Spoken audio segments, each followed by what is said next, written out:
Madame, Monsieur, bonjour. Merci de nous rejoindre pour cette édition de la mi-journée. Voyons tout de suite le sommaire de ce journal. En Côte d'Ivoire, les acteurs du programme PALU envisagent mettre fin à la maladie d'ici 2030.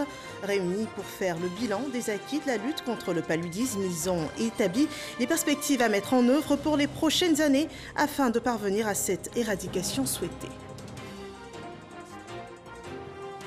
Un nouveau cadre juridique pour l'Office national de la protection civile. C'est un plan pour réglementer le secteur de la sécurité et incendie et du secourisme.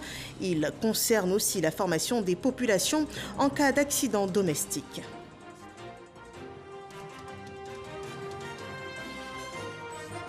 Et hors de nos frontières, l'accord de paix d'Alger sur la table de discussion au Mali par le comité de suivi qui se réunit à Kidal ce 11 février. Une rencontre entre les parties signataires, le pouvoir de Bamako et les groupes armés du Nord. Des diplomates et un représentant de l'ONU sont aussi attendus à la rencontre. Bienvenue dans ce 13h. Nous rappelons que ce journal est interprété en langue des signes et nous démarrons par le processus électoral des législatives. Le ministre de la Réconciliation nationale était en visite hier à la CEI. Kwadio Konan-Bertin et Ibrahim Kuibière-Koulibaly disent vouloir mutualiser leurs actions pour la paix en Côte d'Ivoire. Le président de la commission électorale indépendante dit être prêt à mener à bien sa mission qui est de gérer tout ce qui est susceptible d'affecter ou de consolider la paix en Côte d'Ivoire. Éric Goret. Voici le ministre de la Réconciliation nationale dans les locaux de la commission électorale indépendante à quelques semaines des législatives. Kwadio Konan-Bertin est allé au cœur de cette institution pour prendre des nouvelles. Le ministre de la Réconciliation nationale entend passer en revue toutes les institutions de la République pour bénéficier de leurs conseils qui vont lui permettre d'accomplir sa mission avec brio. Nous sommes à la veille du scrutin des députés. Il m'est apparu donc nécessaire de rendre une visite de courtoisie à la CEI, à son président, pour regarder ensemble tout ce qui est mis pour nous amener à des élections apaisées, de sorte que nous donnions définitivement dos aux troubles et que désormais place soit faite au travail, au développement de la Côte d'Ivoire. À son tour, le président de la commission électorale indépendante en a profité pour remettre des documents qui vont aider le ministre dans sa tâche. Je voudrais donc à l'occasion de la visite de monsieur le ministre, mon cher frère, ici présent, profiter de cette occasion pour lui remettre les documents qui commandent à l'exécution de notre mission. Il s'agit là du code électoral, que voici, monsieur le ministre, de la loi portant organisation de la commission électorale indépendante, et puis de la Constitution, qui est la loi fondamentale de notre pays. Selon Kwadio Konan-Bertin, la réconciliation nationale doit être l'affaire de tous. Et voilà, il faut conjuguer les efforts. Et pour consolider le climat de paix en Côte d'Ivoire, les organisations de la société civile adoptent un code de bonne conduite et d'éthique. C'est un ensemble de règles qui régulent leurs actions durant leur mission d'observation des scrutins électoraux. Le point de Sidonie Davila. Tour à tour, les organisations de la société civile ont signé le code de conduite et d'éthique, un outil d'autorégulation de leur travail en tant qu'observateurs des élections.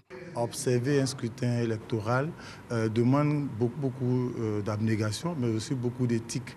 Et pour nous, il était bon que l'ensemble des organisations qui participent à ce travail-là puissent se donner une ligne de conduite de sorte que notre action puisse être paramétrée et que chacun ne va pas un peu dans tous les sens. C'est une grande responsabilité et je pense que c'est une bonne chose parce que ce code-là engage toutes les ONG signataires à une conduite citoyenne et cela les engage aussi à observer une attitude indépendante, impartiale, mais surtout la neutralité vis-à-vis des partis politiques. Tous signataires, les organisations de la société civile se doivent de respecter ce code qui bénéficie de l'appui de l'USAID. Également partenaire, la Commission électorale indépendante, CEI, s'emploie à suivre cette charte et à la vulgariser. La CEI va appuyer en termes techniques, et pourquoi pas les accompagner aussi, si besoin y est, en termes financiers, pour pouvoir vulgariser ce code. Et en tout cas, nous sommes prêts à accompagner la société civile et nous sommes très heureux d'être partenaires techniques. Le document, qui contient toute leur réglementation, est le fruit d'un travail de longue haleine des différentes organisations de la société civile mené par le NDI, National Democratic Institute. La cérémonie de ce jour s'inscrit donc dans la perspective de renforcer la crédibilité des organisations de la société civile ivoirienne exerçant dans le domaine de la démocratie et des élections. Ce code de bonne conduite apportera à coup sûr, selon les membres des organisations de la société civile, un changement significatif dans la réglementation des élections. Social et climat de paix, voilà des notions que tout Ivoirien devrait intégrer à son quotidien. Dans la commune de Yopougon, des étudiants se sont engagés à les enseigner à la jeunesse pour une Côte d'Ivoire sans violence. On voit cela avec Éric Goré. Ils sont pour la plupart des étudiants résidant dans la commune de Yopougon, réunis au sein d'une association dont l'objectif est de prôner la paix et la cohésion sociale dans cette cité. Avec à leur tête Komo Kwasi Jérôme, investi par le premier adjoint au maire de la commune de Yopougon, Issoufou Koulibaly, qui a instruit ses filleuls à sensibiliser toute la jeunesse de cette commune à œuvrer pour la paix et la cohésion sociale en renonçant à toutes sortes de violences mettant en mal la cohésion sociale. Le mouvement que vous venez de lancer peut jouer dans sa contribution dans le développement de Yopougon, peut jouer sa contribution au niveau de la cohésion de Yopougon auprès de nos chefs traditionnels. Vous savez qu'aucun développement n'est possible s'il n'y a pas de paix, s'il n'y a pas de cohésion. Aucun développement n'est possible si nous n'avons pas la sécurité. On ne peut rien entreprendre sans cela. Un message jugé satisfaisant par ces étudiants. Nous avons décidé de promouvoir les valeurs de paix, de probité, de loyauté, de fidélité, de solidarité. Et c'est vous, notre motto, qui incarnez ces valeurs-là. Voilà le sens profond de la mise en place de notre plateforme. Bientôt s'ouvre la campagne législative. Ces jeunes comptent sillonner toute la commune de Yopougon pour passer des messages d'apaisement. Les diplomates veillent aussi au maintien de la paix dans le pays. L'ambassadeur d'Arabie Saoudite en Côte d'Ivoire a été reçu dans ce cadre par le président du COSIM. Le diplomate invite les musulmans de Côte d'Ivoire à prier pour la pérennité du climat de paix en Côte d'Ivoire. Parga se reconnaît.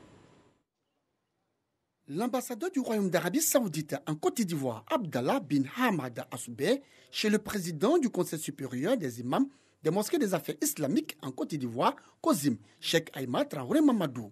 Leurs échanges ont essentiellement porté sur la consolidation et la préservation de la paix et l'importance de la promotion d'un islam tolérant et modéré. C'était au cabinet du guide suprême de la communauté musulmane de Côte d'Ivoire à Cocody, à Guin. Il y a eu un accord signé entre les deux États, État saoudien et État de la République de Côte d'Ivoire. C'est un début de plusieurs accords qui sera signé.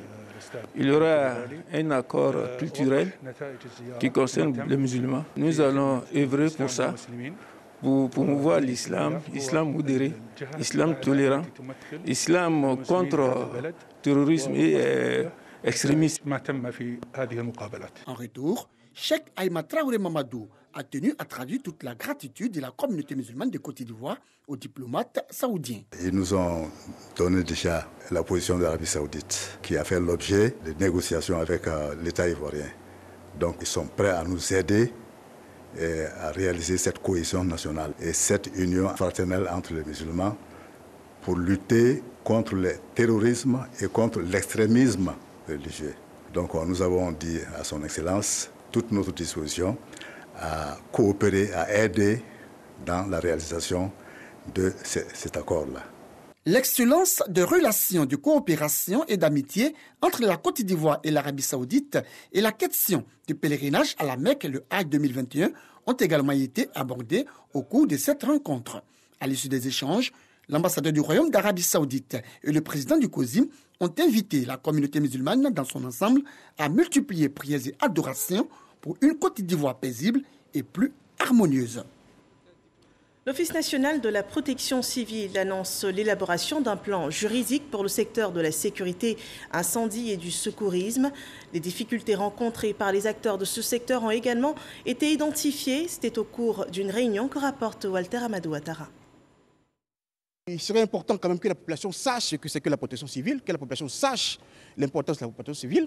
Il est nécessaire qu'il y ait protection dans la population. Il est nécessaire qu'on puisse mettre en place une vraie politique de la protection. C'est pour prendre en compte ces préoccupations que l'ONPC, Office national de la protection civile, a convié à la présente rencontre l'ensemble de ses partenaires, structures et cabinets opérant dans le secteur de la sécurité incendie et du secourisme. On retient que les professionnels du secteur seront tous identifiés. Pour une meilleure synergie d'action, un nouveau cadre juridique sera élaboré avec l'implication et les propositions des opérateurs de la protection civile. La gouvernance dans ce secteur-là soit revue pour tenir compte des nouveaux défis et même des enjeux qui sont dans ce secteur, dans lequel les acteurs privés sont soumis.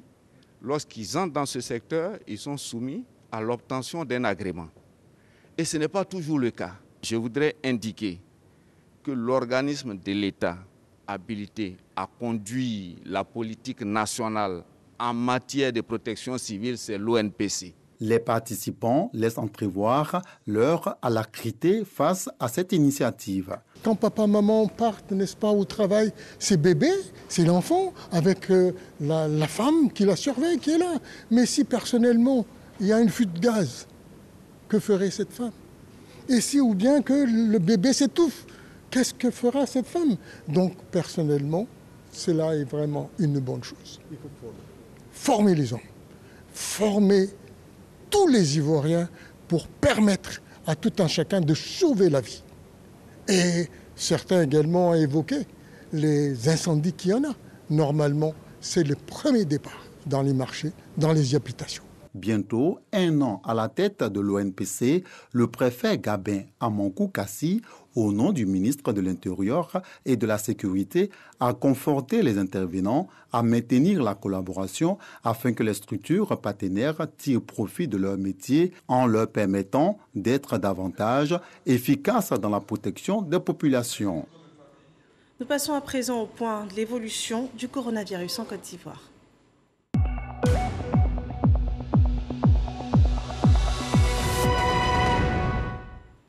Le point de la situation sanitaire publié par les autorités sanitaires présente 166 nouveaux cas de Covid-19 sur 3187 échantillons prélevés, soit un taux de positivité de 5,2%. 296 nouvelles guérisons sont annoncées et 4 décès ont été répertoriés. À cette date, le ministère de la Santé et de l'Hygiène publique totalise 30 240 cas confirmés détectés sur le sol ivoirien. 28 320 de ces personnes ont pu être guéries, 169 en sont décédées, 1751 cas restent encore actifs. L'appel au respect des gestes barrières reste toujours en vigueur, car c'est par la discipline que nous vaincrons le coronavirus. Un autre mal, le paludisme. Dans le cadre de la lutte contre cette maladie, les partenaires financiers et techniques et autres acteurs majeurs ont, à l'occasion d'une réunion, fait le point des actions menées et établi les perspectives pour les prochaines années. Ensemble, ils souhaitent tout mettre en œuvre pour éradiquer le paludisme d'ici 2030. Astou Touré. Premier motif de consultation en Côte d'Ivoire de 2012 à aujourd'hui, la lutte contre le paludisme semble avoir porté des fruits. 2017 à fin 2019, nous avons une réduction des décès liés au paludisme de 50%. Donc il y a une bonne évolution. Mais malgré cette réduction de la mortalité de plus de 50%, le paludisme sévit toujours. Cette baisse considérable est à l'actif de nombreuses actions menées en vue du rapprochement des soins des populations et la sensibilisation. Partout où vit chaque population, il y a des dispositifs pour prendre en charge une personne qui contracte le paludisme. On a formé des ASC qui prennent en charge les enfants de moins de 5 ans et qui orientent aussi les femmes enceintes à pouvoir se prendre en charge. Et donc, Si vous êtes aussi au privé, il y a aussi la prise en charge au privé. L'utilisation systématique des moustiquaires imprégnés à longue durée d'action par les populations reste l'un des défis majeurs. Engagée aux côtés de la Côte d'Ivoire depuis plusieurs décennies, l'Organisation mondiale de la santé salue les efforts et rassure de son soutien. Au niveau international, au niveau mondial, on observe une stagnation.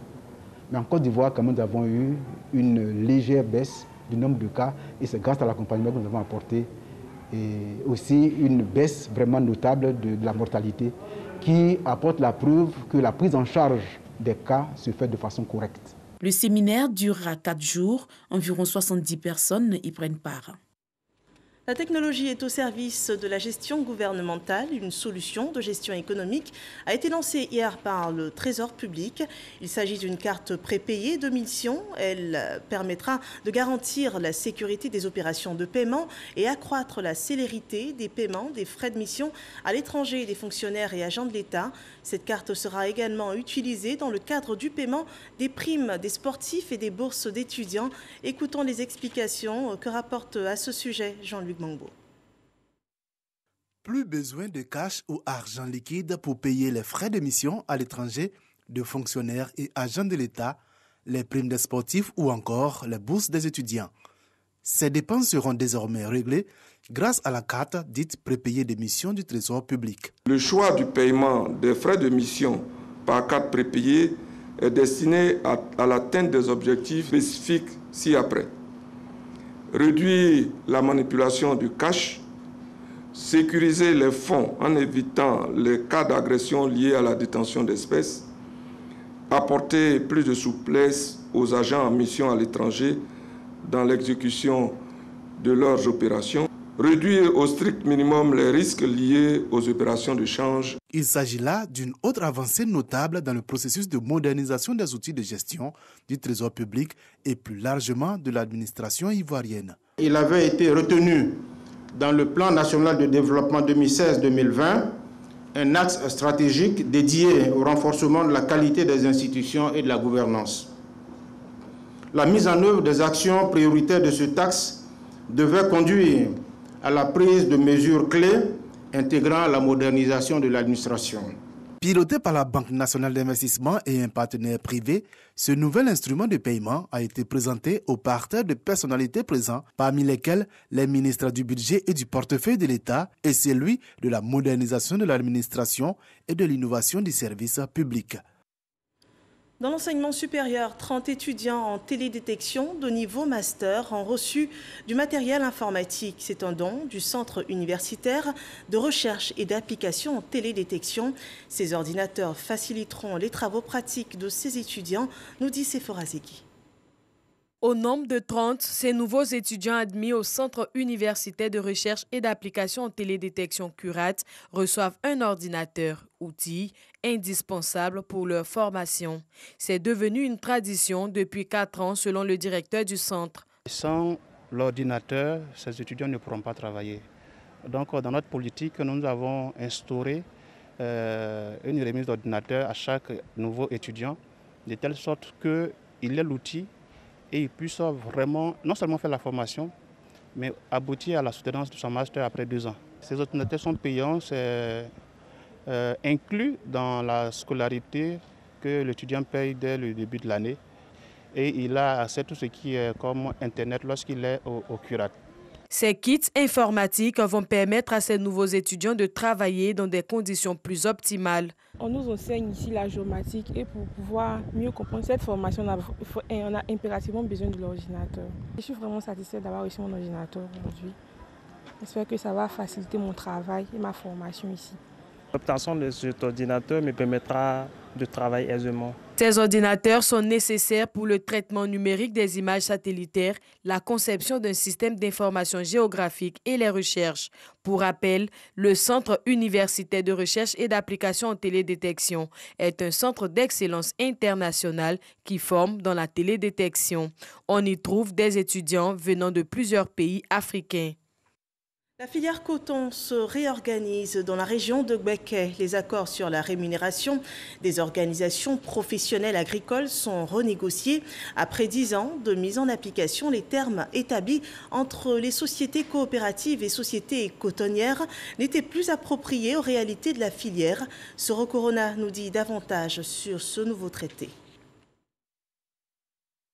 Conclu en mars 2011 à Yamoussoukro, les accords interprofessionnels sur la rémunération des organisations professionnelles agricoles de la filière coton ne répondent plus aux exigences du moment. Des accords mis en cause par les sociétés cotonnières. Cet accord permettait aux unions des sociétés coopératives qui ont décidé de ne pas faire d'encadrement de bénéficier d'un appui de 2,5 francs par kilogramme de coton pour leur fonctionnement. Et cet accord a fonctionné de 2011 jusqu'en 2017. Et en 2018, quand il y a eu le zonage, donc cet accord a été remis en cause par une des parties. Pour réactualiser ces accords en tenant compte du système de zonage, Intercoton et les 3 familles professionnelles de la filière coton ont réfléchi à Bouaki. 2 jours durant, ces acteurs ont travaillé pour conclure des accords qui prennent en compte les préoccupations des 2 parties. Les accords interprofessionnels, que ça ressuscite, tout le monde tombe d'accord pour que le travail puisse marcher. Les sociétés coopératives et cotonnières, les 2 principales parties prenantes, attendent un meilleur accord pour redynamiser la filière. Nous sommes ici pour défendre, parce que si on a eu quelque chose ici, ça va arriver sur le proviseur aussi. Nous sommes d'accord sur les fondements. J'espère que l'atelier permettra donc de trouver des solutions aux problèmes qui vont se poser. Avec une production de 490 000 tonnes en 2020, la Côte d'Ivoire est le 3e pays africain producteur de l'or blanc.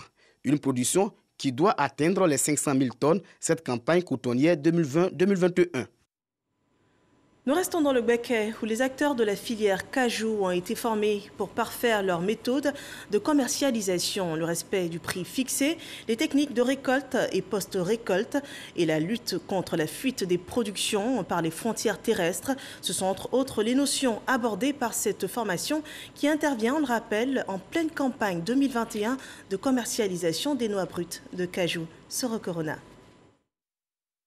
Le prix du kilogramme de la noix de cajou bien séchée et bien triée, ne contenant aucun déchet, se négocie à 305 francs CFA pour la campagne de commercialisation au titre de l'année 2021. Pour le strict respect du prix et la lutte contre l'exportation illicite par voie terrestre vers les pays limitrophes, le Conseil du coton et de l'anacat met les bouchons doubles. Les membres des comités de veille pour la commercialisation des régions de Gbeke, de Lifou et du Bélier réfléchissent pour une meilleure campagne. Plusieurs dispositions pratiques sont prises pour mettre hors d'état de nuit les pisteurs et acheteurs véreux. On exige que les acheteurs puissent remettre un reçu aux producteurs, même si c'est 1 kilo qui a été acheté. Il y a Bouaké, il y a Yamoussoukro et il y a Bonoukou qui peut recevoir des magasins des exportateurs pour rapprocher un peu les acheteurs de ces exportateurs. Mais tout chose aussi qui va éviter que le poids soit engorgé. Les producteurs saluent le prix de 305 francs CFA. Pour le maintien de ces prix, les premiers responsables des sociétés coopératives appellent les producteurs à la patience tout en évitant de brader leur production. Moi, je souhaiterais que le Conseil est très bien placé de faire le suivi pour que vraiment les prix soient vraiment respectés. Je lance appel à tout le monde qui n'a qu'à être patient pour que vraiment les choses puissent aller en avant. Les acheteurs agréés, eux, s'engagent à travailler en étroite collaboration avec les exportateurs pour le respect du prix plancher. Je pense bien que le prix sera respecté parce que le prix qui a été donné cette année, vraiment, c'est un prix abordable. C'est un prix qui est abordable, même, je peux même dire, relativement au revenu de l'acheteur, qui peut même se défendre avec son revenu en attendant que ses partenaires exportateurs puissent le financer. En 2020, la production nationale de l'or gris s'est établie à 848 700 tonnes. Pour 2021, le Conseil du coton et de l'anacat table sur une production de 900 000 tonnes. Dans le nord de la Côte d'Ivoire, les jeunes du district du Dinguélé s'unissent pour le développement de leur localité. Pour mieux orchestrer leurs actions, un président de coordination a été désigné, Issa Tchonayeo. Le district du Dinguélé, comprenant les régions du Kabadougou et du Folon, regorge d'énormes potentialités pour son développement. Pour assurer justement ce développement, les fils et filles de ces 2 régions décident de parler d'une seule voix et d'unifier leurs forces.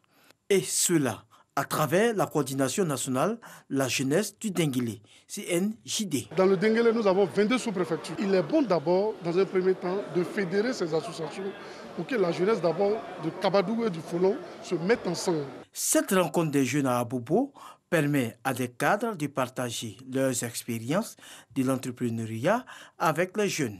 Entreprendre, ce n'est pas facile. Tout le monde ne peut pas devenir PDG, tout le monde ne peut pas devenir DG, mais c'est en force de persévérer qu'on peut arriver là où je suis aujourd'hui. C'est dans cette même commune que j'étais à Pontic-Baka.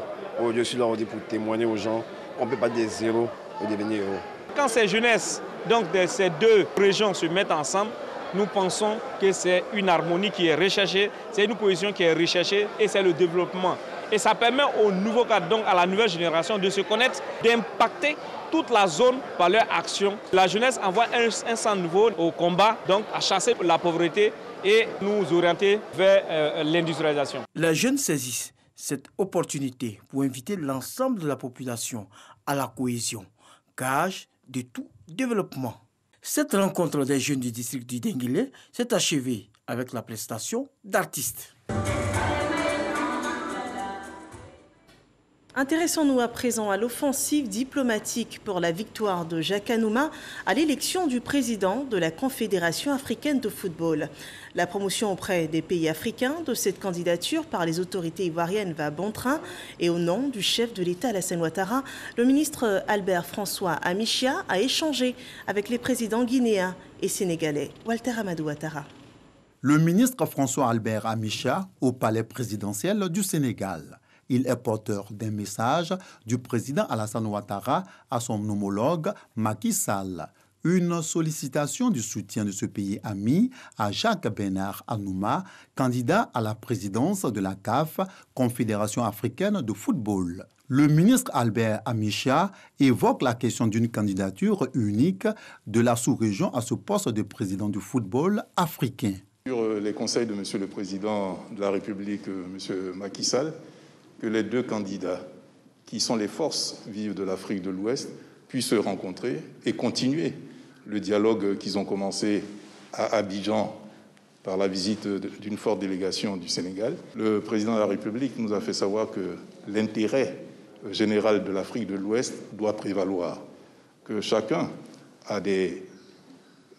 C'est normal que chacun veuille ce poste de président, mais ce qui est important, c'est que l'Afrique de l'Ouest est le président de la prochaine CAF. Après Dakar, c'est le palais Toureya de Conakry qui accueille le ministre de la Ville, François Albert Amichia, et sa délégation. Au président Alpha Condé, il a transmis fidèlement le message de demande de soutien à la candidature de l'Ivoirien Jacques Bernard Daniel Anouma. La partie guinéenne a rassuré les autorités ivoiriennes. Candidat de la Côte d'Ivoire, et heureusement, nous le connaissons, il a beaucoup fait dans le football de la Côte d'Ivoire et le ministre même qui vient de conduire la délégation est un ancien ministre des Sports. Donc nous nous connaissons, nous sommes sûrs que le président Alpha Condé sera attentif et nous allons lui expliquer les raisons peut-être de soutenir le candidat. Mais le dernier mot revient toujours au chef de l'État, le professeur Alpha Condé. Cette mission de promotion du candidat Jacques Anouma porté par le gouvernement ivoirien, se poursuit. Après le Sénégal et la Guinée, cap sera mis sur la Gambie, le Libéria, la Sierra Leone ainsi que le Cap-Vert. Dans l'actualité à l'international, le comité de suivi de l'accord d'Alger doit se réunir à Kidal ce jeudi 11 février.